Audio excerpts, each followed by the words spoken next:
It's been an incredible season for former City Youth player Ricardo Di Trolio.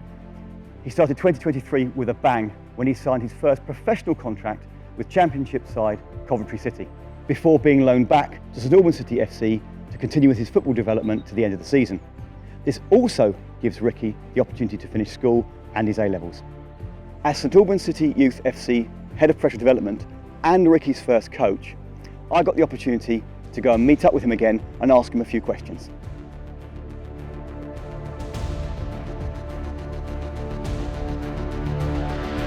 Ricky, so nice to see you again after all these years. As you can imagine, I've been keeping a very close eye on your development, and I'm delighted to see you making phenomenal progression. Just as a side note, I messaged your dad when we got the official news that you had left St Albans City and moved on to Coventry, and said to him, great news about Ricky, and it seems like a lifetime ago. And I actually sent him a photograph of a picture that I took of you guys at St George's Park, and I looked at the date time on that, it was April 2013. So 10 years ago we took that photograph. What I loved about that particular photograph is it's obviously got, for you there, it's got my son in it, it's also got your brother, which we'll mention later on, I'm sure. But it just had that whole little team was fantastic, and we had a really good day out. But as you can imagine, I have got so many questions for you, so if it's okay with you, should we get started? Hi, my name's Ricardo Di Trolio. I'm 17 years old. I play as a defender for St Albans City. Rick, let's go back to the beginning. What are your earliest football memories? I'd say my earliest memories are probably going to watch some games with my brother and my dad. I say they support Chelsea, so I feel like I was kind of pushed into going to Stamford Bridge or even White Hart Lane. But going to the games was such a special experience for me because people screaming, people chanting, and as a kid that's something really special. So tell me a little bit about your first experience at City Youth. My first experience was with you playing with under 8s. Obviously being a year younger, but playing with my brother and playing with all the boys there was really special to me. Playing my first kind of competitive football, and playing with my brother was really important because he was someone I looked up to, someone I spent a lot of time with, and he was really special for me, being on the same team as him, and learning from him, and him being there to help me and guide me through that. Because from my memory, you two were quite different in your playing styles. He was very tall. Okay, a year older, but he was very tall. He was very strong. You were quite slight, quite small, and quick. Yeah. So how did he influence you? I think he influenced me on the physical side, like you say. I think now it kind of reflects in that I'm quite physical. I'm quite, I'd say, aggressive, assertive, but I think through him definitely reflects it in my game today, for sure. Were there any players in that particular young City Youth team, your first team, that really stood out for you? Yeah, like I said, my brother was really someone I looked up to in that team, and playing with all the boys and having so many different personalities at such a young age is really insightful when you're so young, and getting to know and socialise with boys was really fun, and it was not just about the football, it was about spending time with your friends and getting to know these people who I still know of now. And do you see some of those faces come down to the ground? 100%. See them after the games in the crowd. It's really special. Yeah. Looking back at your time at City Youth, what are some of your favourite memories? I'd say my favourite memory is probably with the EGA team going to Holland at the tour. You know, the dads came, the boys were there. It was really special to be there and be playing football, but also having fun and sort of being with your mates, spending time together and having fun and bonding over something that we all loved. So you'd say the fun came first and then football followed? 100%. Tell me a little bit about how you got to where you are now. So obviously I was playing City Youth for my whole life really, from under 8s, and got into the academy at under 16 the first year.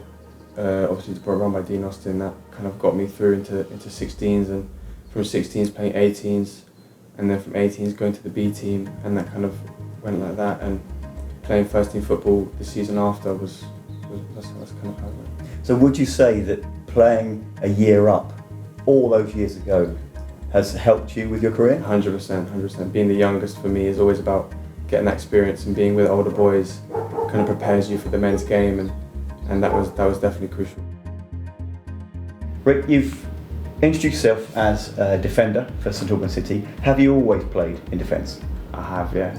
From what I can remember, yeah. I've always loved being at the back and making slide tackles, having fun throwing myself across the floor, blocking shots, just making sure the ball doesn't get in our goal. And I feel like that, for me, is my favourite part about football, is defending, and it's something I love to do, and it's something I'll keep on doing.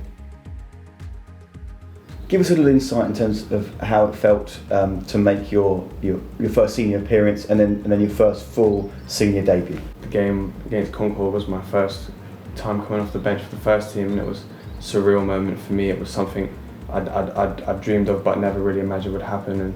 And what do you remember about that? Let's go back to the Tuesday game. What do you remember about that particular game you played? Honestly, I remember nothing. It was very vivid memories, and on the pitch, all I can remember was finishing the game and clapping the fans, getting that 1-0 win, getting a clean sheet, and getting my first game, which was winning player of the match as well, kind of tops it off for me. And therefore, can you remember anything about the Saturday game? The Saturday game, obviously coming off that, all that confidence allowed me to settle in, and I didn't feel very, very nervous or very stressed off that. And starting against a team like Welling, who were really kind of up there and pushing for playoffs early in the season, and playing against tough players who had league experience was something daunting. But I don't think I felt those nerves going into Saturday. In that particular game, did it take you a while to sort of get up to speed with the game? I'd say for the first 10-15 minutes, yeah, probably getting settled into the physicality, the speed of the game. But after making one slide tackle, I felt like it just clicked and I was in there.